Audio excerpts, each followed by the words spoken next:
My name is Amy. My student number is 1. The title is The Laws That Sex Workers Really Want. I'm a freshman at NCUE. The name of the speaker is Toni Mack. I want to talk about sex for money. I'm not like most of the people you have heard speaking about prostitution before. I'm not a police officer or a social worker.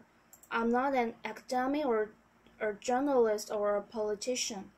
And as you probably have picked up from Miriam's blog, I'm not a nun either. Laughter. Most of those people will tell you that selling sex is degrading, that no one would ever choose to do it. That it's dangerous. Women get abused and killed. In fact, most of those people would say there should be a law against it. Maybe that sounds reasonable to you. It sounded reasonable to me until the closing months of 2009, when I was working two dead-end, minimum wage jobs. Every month, my wages would just replenish my overdraft. I was exhausted and my life was going nowhere. Like many others before me, I decided sex for money was a better option.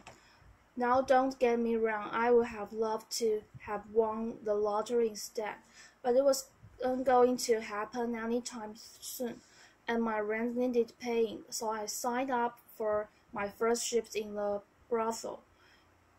In the years that have passed, I have had a lot of time to think. I've really considered the ideas I once had about prostitution. I've given a lot of thought to consent and the nature of work under capitalism. I've thought about gender inequality and the sexual and reproductive labor of women. I've experienced exploitation and violence at work. I've thought about what's needed to protect other sex workers from these things. Maybe you've thought about them too. In this talk, I've take you through the four main legal approaches applied to sex work throughout the world and explain why they don't work, why prohibiting the sex industry actually exacerbates every harm and that sex workers are vulnerable to.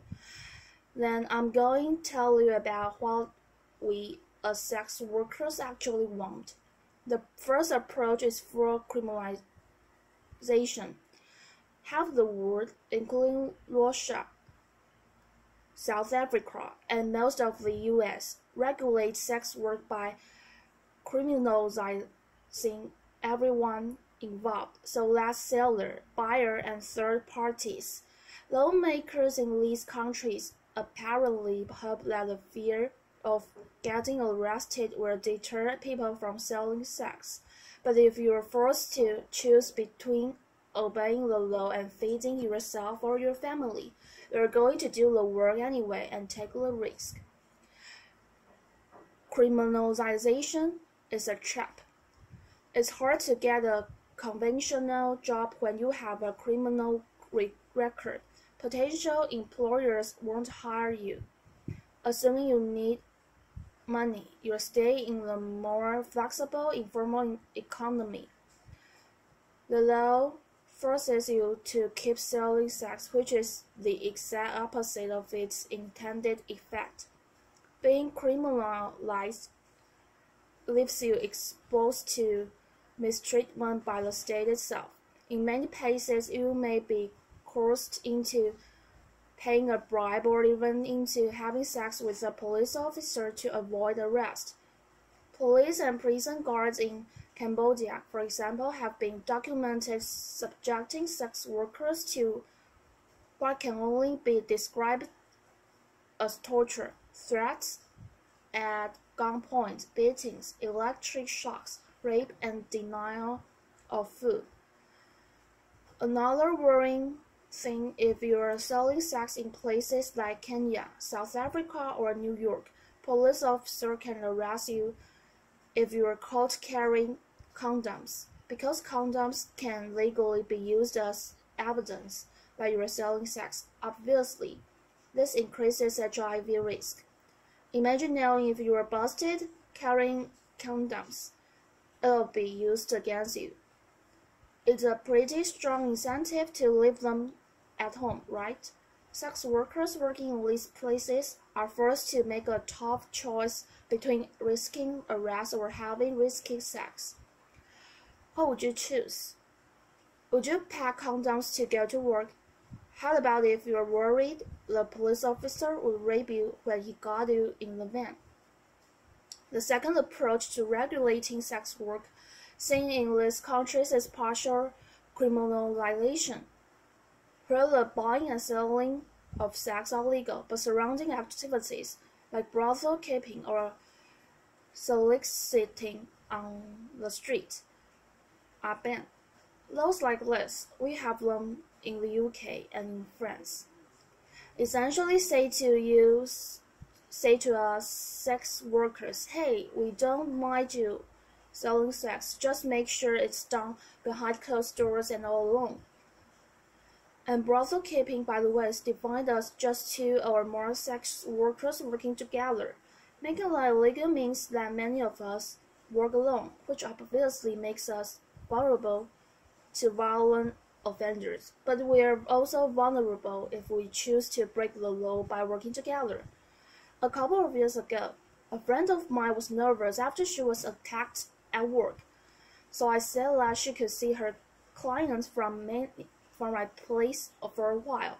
During that time, we had another guy turn nasty. I told the guy to leave, or I'd call the police. And he looked at the two of us and said, "You girls can't call the cops. You're working together. This place is legal." He was right. He eventually left without getting physically violent.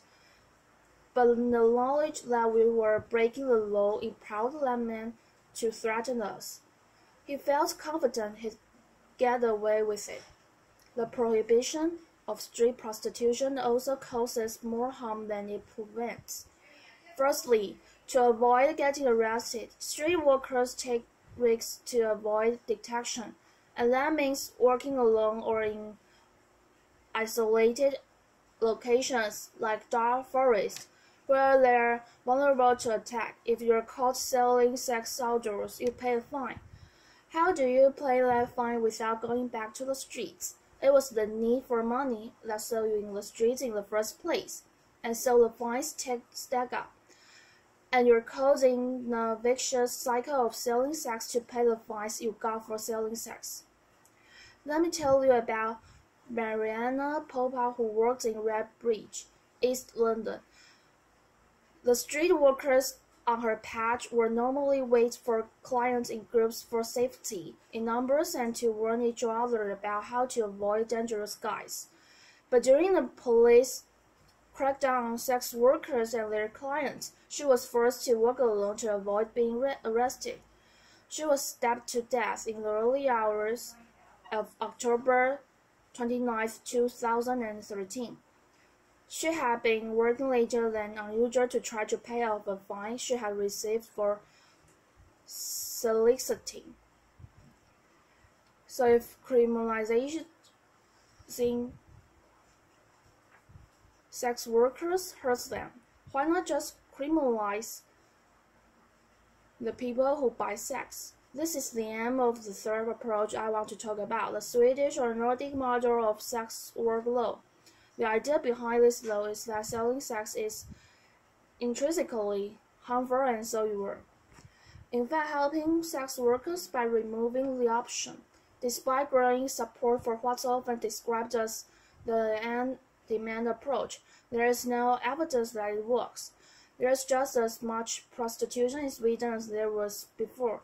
Why might that be? It's because people selling sex often don't have other options for income.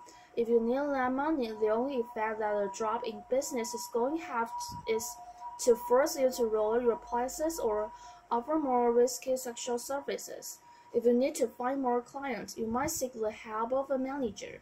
So you see, rather than putting a stop to what's often described as peeping, a law like this actually gives oxygen to potentially abusive third parties. To keep safe in my work, I try not to take bookings from someone who calls me from a withheld number. If it's a home or hotel visit, I try to get the full name and details. If I worked under the Swedish model, a client would be too scared to give me that information. I might have no other choice but to accept the booking from the man who is untraceable if the latter turns out to be violent. If you need their money, you need to protect your clients from the police. If you work outdoors, that means working alone or in isolated locations, just as if you're criminalized yourself. It might mean getting into cars quicker. That's negotiating time means snap decisions. Is this guy dangerous or just nervous? Can you afford to take the risk? Can you afford not to? Something I'm overhearing is prostitution would be fine if we made it illegal and regulated it. We call that approach legalization, and it's used by countries like the Netherlands, Germany, and Nevada in the US. It's not a great model for human rights, and in state-controlled prostitution, commercial sex can only happen in certain legally designated areas or venues, and sex workers are made to comply with special restrictions and like registrations and first health checks. Regulation sounds great on paper, but politicians deliberately make regulation around the sex industry expensive and difficult to comply with. It creates a two-tier system, legal and illegal work. We sometimes call it backdoor criminalization, where connected brothel owners cannot comply with the regulations, but more marginalized people find those hoops impossible to jump through, and even if it's possible in principle, getting a license or a proper venue takes time and costs money. I'm not going to be an option for someone who's desperate and needs money tonight. They might be a refugee or fleeing domestic abuse. In this two-tier system, the most vulnerable people are forced to work illegally, so they're still exposed to the dangers of criminalization mentioned earlier. It's looking like an attempt to control or prevent sex work from happening makes things more dangerous for people selling sex. Fear of law enforcement makes them work alone in isolated locations and allows clients and even cops to get abusive in the knowledge they'll get away with it. Fines and criminal records force people to keep selling sex rather than enabling them to stop. Crackdowns on buyers, driver sellers to take dangerous risks and into the arms of potentially abusive managers. These laws also reinforce stigma and hatred against sex workers. When France temporarily brought in the Swedish model 2 years ago, ordinary citizens took it as a cue to start carrying out vigilante attacks against people working on the street. In Sweden, opinion surveys show that significantly more people want sex workers to be arrested now than before the law was brought in. If prohibition is this harmful, you might ask why it is so popular. Firstly, sex work is and always has been a survival strategy for all kinds of unpopular minority groups, people of color, migrants, people with disabilities, LGBTQ people, particularly trans women. These are the groups most heavily profiled and punished through prohibitionist law. I don't think this is an accident. These laws have political support precisely because they target people that voters don't want to see or know about. Why else might people support prohibition? Well, lots of people have understandable fears about trafficking. Folks think that foreign women kidnapped and sold into sexual slavery can be saved by shutting a whole industry down. So let's talk about trafficking. Forced labor does occur in many industries. especially those where the workers are migrants or otherwise vulnerable. And this needs to be addressed, but it's best addressed with legislation targeting those specific abuses, not the entire industry. When 23 undocumented Chinese migrants drowned while picking cargoes in Murakami Bay in 2004, there was no cause to outlaw the entire seafood industry to save trafficking victims. The solution is clearly to give workers more legal protections, allowing them to resist abuse and report it to authorities without fear of arrest. The way the term trafficking is thrown around implies that all documented migration into prostitution is forced. In fact, many migrants have made the decision out of economic need to place themselves into the hands of people smugglers. Many do this with the full knowledge that they will be selling sex when they reach their destination. And yes, it can often be the case that these people smugglers demand exorbitant fees, coerce migrants into work they don't want to do, and abuse them when they're vulnerable.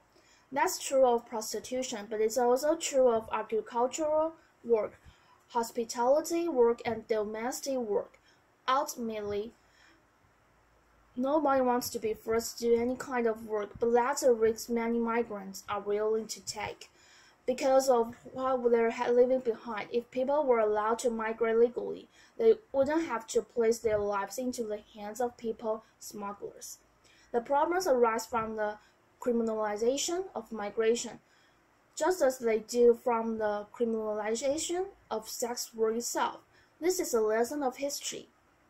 If you try to prohibit something that people want or need to do, whether that's drinking alcohol or crossing borders or getting an abortion or selling sex, you create more problems than you solve. Prohibition barely makes a difference to the amount of people actually doing those things, but it makes a huge difference as to whether or not they're safe when they do them. Why else might people support prohibition? As a feminist, I know that the sex industry is a site of deeply entrenched social inequality. It's a fact that most buyers of sex are men with money, and most sellers are women without. You can agree with all that, I do, and still think prohibition is a terrible policy. In a better, more equal world, maybe there would be far fewer people selling sex to survive, but you can't simply legislate a better world into existence. If someone needs to sell sex because they're poor, or because they're homeless, or because they're undocumented and they can't find illegal work, taking away that option doesn't make them any less poor or house them or change their immigration status. People worrying that selling sex is degrading. Ask yourself, is it more degrading than going hungry or seeing your children go hungry? There's no call to ban rich people from hiring nannies or getting manicures, even though most of the people doing the labor are poor migrant women.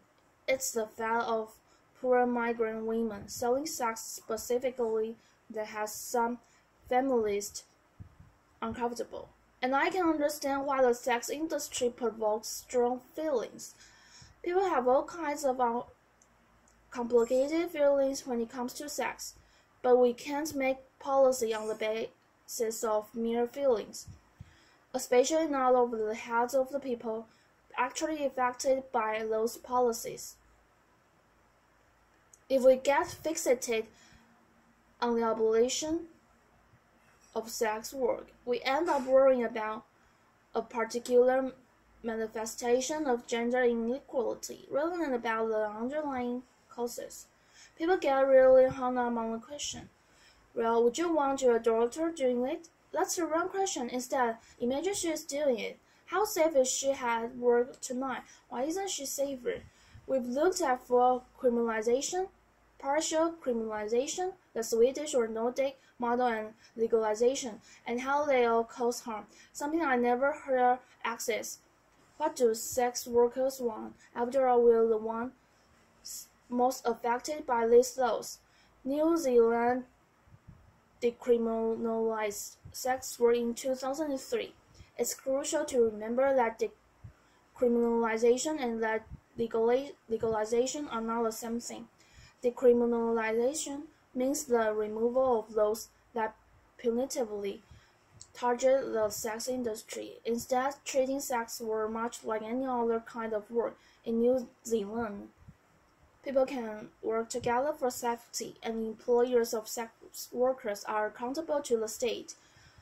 A sex worker can refuse to see a client at any time for any reason, and 96% of street workers report that they feel the law protects their rights.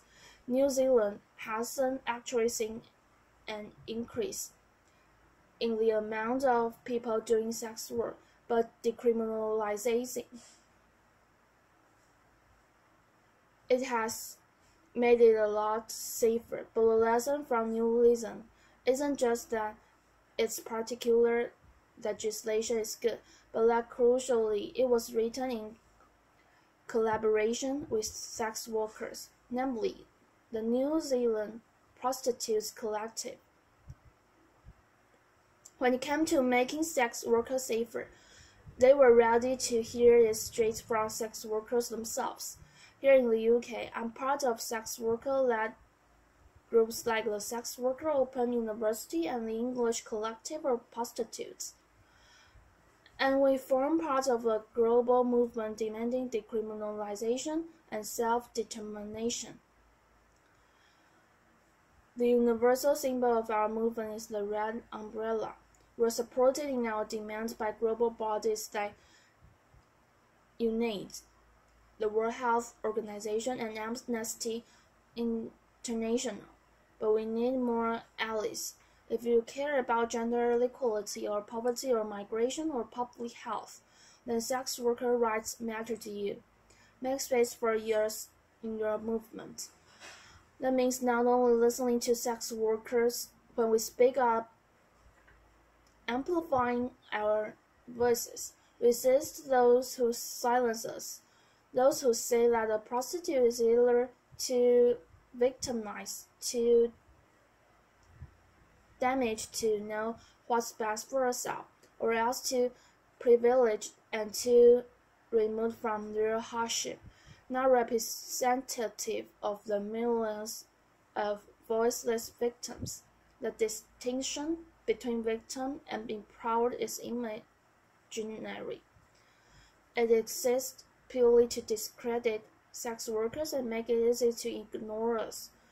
No doubt many of you work for a living. Well, sex work is a work too. Just like you, some of us like our jobs, some of us hate them. Ultimately, most of us have mixed feelings. But how we feel about our work isn't the point, and how others feel about our work certainly isn't. What's important is that we have the right to work safely and on our own terms. Sex workers are real people. We've had complicated experiences and complicated responses to those experiences, but our demands are not complicated. You can ask expensive escorts in New York City, brothel workers in Cambodia, street workers in South Africa, and every girl on the roster at my old job in Soho. And they will all tell you the same thing. You can speak to millions of sex workers and countless sex work-led organizations. We want for decriminalization and labor rights as workers. I'm just one sex worker on the stage today, but I'm bringing a message from all the world. Thank you. Applause.